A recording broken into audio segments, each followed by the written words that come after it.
अस्सलाम वालेकुम स्टूडेंट्स। हमने अभी तक अपने इस चैप्टर के अंदर जो है वो दोनों कॉन्सेप्ट्स को देखी। हमने एग्रीगेट डिमांड की बात भी कर ली है, एग्रीगेट सप्लाई की बात भी कर ली है। फिर हमने सप्लाई को तो मज़ीद डिटेल में पढ़ा के सप्लाई जो है वो बेसिकली तीन टाइप्स में डिस्कस की जा सकती है। एक शॉर्ट रन सप्लाई कब होती है, एक लॉन्ग रन सप्लाई कब होती है।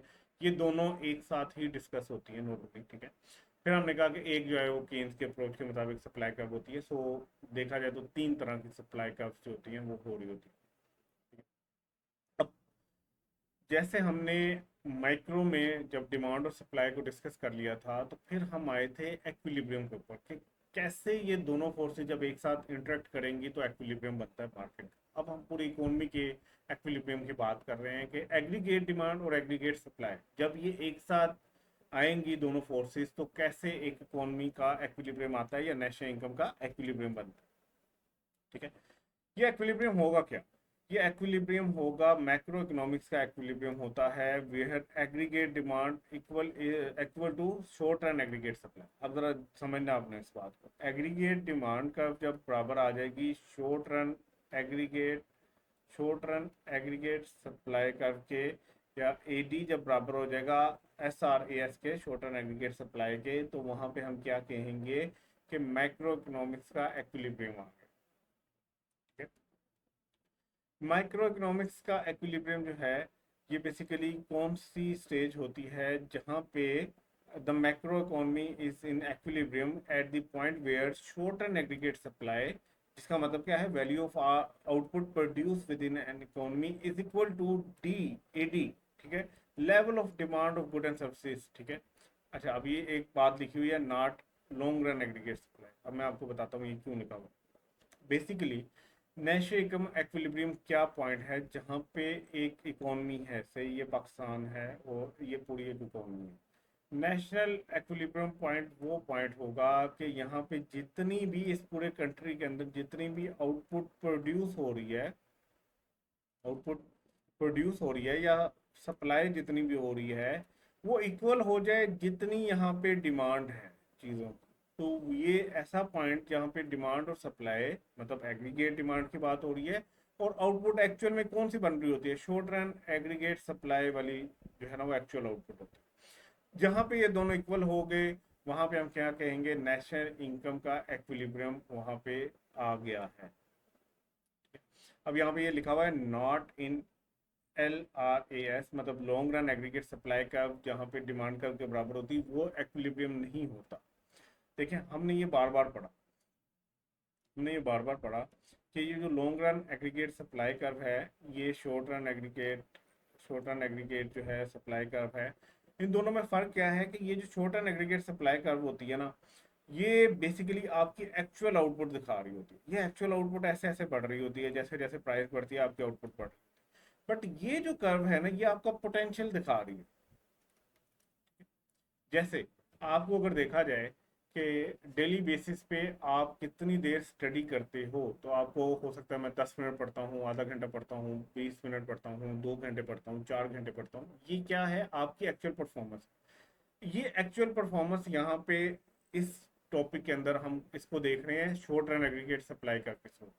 लेकिन एक और कॉन्सेप्ट, हम ये देखें कि आप कितनी देर पढ़ सकते हैं, आपका पोटेंशियल कितना है, ठीक है। आप जो है वो हो सकता है 8 घंटे लगातार पढ़ सकते हैं, ठीक है। इसका मतलब है आपका पोटेंशियल 8 घंटे है। ये जो पोटेंशियल देखना है ये लॉन्ग रन एग्रीगेट सप्लाई करना है, और आप एक्चुअली कितना पढ़ रहे हो ये शॉर्ट रन एग्रीगेट सप्लाई कर, ये समझनी है बात।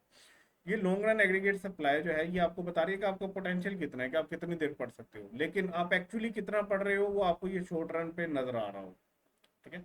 सो एक्विलिब्रियम एक्चुअल के ऊपर होता है कि एक्चुअली कितनी चीजें प्रोड्यूस हुई। वैल्यू, ये शॉर्ट रन एग्रीगेट सप्लाई क्या बता रही होती है, value of output produce within an economy, ठीक है।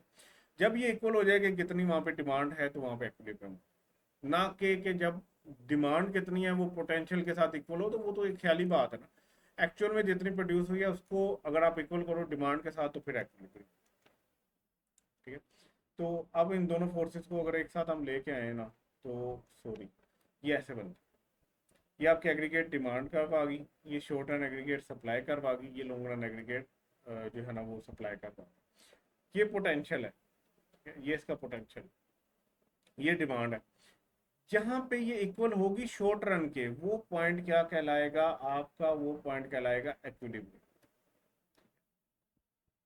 ठीक हो गया। तो ये बेसिकली आपका क्या है, इक्विलिब्रियम पॉइंट। इकोनॉमी के अंदर जो आपकी नेशनल इनकम होगी वो ये वाली ही होगी, जहाँ पे डिमांड और सप्लाई दोनों इक्वल होंगे। हो गया। तो बेसिकली ये कॉन्सेप्ट आपको समझाना था। ये आपका क्या है, पोटेंशियल है। ठीक है। और ये पोटेंशियल आपको दिखा रहा है कि भाई यहाँ पे फुल एम्प्लॉयमेंट लेवल अचीव हो जाता है। और अगर आप देखोगे, अगर इसी डिमांड कर्व को मैं यहाँ पे ले आता, कहीं यहाँ पे ये टच होती, तो यहाँ पे एक्विलिब्रियम बन जाता। ठीक है। यहाँ पे एक्विलिब्रियम बन जाता अगर हम ये पोटेंशियल की बात करते। तो ये इससे ज़्यादा है, क्यों? क्योंकि ये ख्याली बात है। एक्चुअल एक्विलिब्रियम कहाँ पे है, जहाँ पे आपकी एग्रीगेट डिमांड इक्वल हो जाती है शॉर्ट रन एग्रीगेट सप्लाई के। ठीक है। तो ये एक्विलिब्रियम पे जाता है। ठीक है। तो अब आपने ज़रा एक दफ़ा इन दोनों चीज़ों को देखते हैं कि long run aggregate supply basically है क्या। Is that this is the productive potential in an economy. ये बता रही होती है कि एक इकोनॉमी के अंदर कितनी प्रोडक्शन करने का पोटेंशियल है। और short and aggregate supply curve is what is the actual being supplied in the macro economy. जो एक्चुअल में वहां पे सप्लाई किया जा रहा है वो कौन बताएगा आपको, ये तो ये एक्चुअल की बात करता है, ये जरा ख्याली बात करता है कि पोटेंशियल की तरह। अच्छा, फिर एक कॉन्सेप्ट था इफेक्टिव डिमांड। जब हमने ये चैप्टर स्टार्ट किया था, डिमांड वाला टॉपिक हम डिस्कस कर रहे थे, एग्रीगेट डिमांड वाला, तो उसमें ये आया था, तो मैंने आपको कहा था ये हम थोड़ा लेट करेंगे। ठीक है। केन्स के मैक्रो इकोनॉमिक्स थ्योरी के मुताबिक effective demand is the point of equilibrium. Equilibrium का जो पॉइंट है ना, जैसे अभी हमने ये देखा कि ये एग्रीगेट डिमांड थी। ठीक है। ये शॉर्ट रन एग्रीगेट सप्लाई कब थी। ठीक है। और यहाँ पे लॉन्ग रन एग्रीगेट सप्लाई कब थी। तो जहाँ पे ये शॉर्ट रन और एग्रीगेट डिमांड ये इक्वल होते हैं ना, तो इस पॉइंट के ऊपर जो डिमांड होती है उसको हम कहते हैं इफेक्टिव डिमांड। मतलब ये एक्विलिब्रियम के पॉइंट के ऊपर जितनी डिमांड होगी उसको इफेक्टिव डिमांड कहेंगे। केन्स कहता है मैक्रो इकोनॉमिक्स थ्योरी के मुताबिक कि effective demand is the point of equilibrium where aggregate demand is equal to short and aggregate supply. ठीक है। मतलब ये एक्विलिब्रियम की ही बात कर रहा है। सिंपल। इफेक्टिव डिमांड कहाँ पे होगी, जहाँ पे एक्विलिब्रियम होगा वहां पे जितनी डिमांड है वो इफेक्टिव डिमांड। ठीक है। अब वो एक और बात कहता है, वो कहता है actual expenditure in an economy is based on the existing and actual income rather than if the economy was at its productive potential.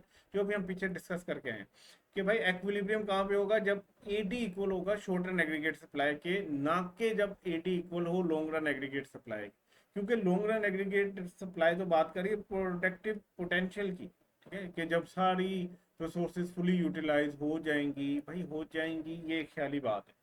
ऐसा किसी इकोनॉमी में नहीं होता कि हर बंदे के पास रोजगार हो, हर जो है ना वो लैंड जो है वो सारी की सारी यूज हो जाए, एंटरप्रेन्योर सारे के सारे काम पे लग जाए, कैपिटल 100% यूज हो जाए।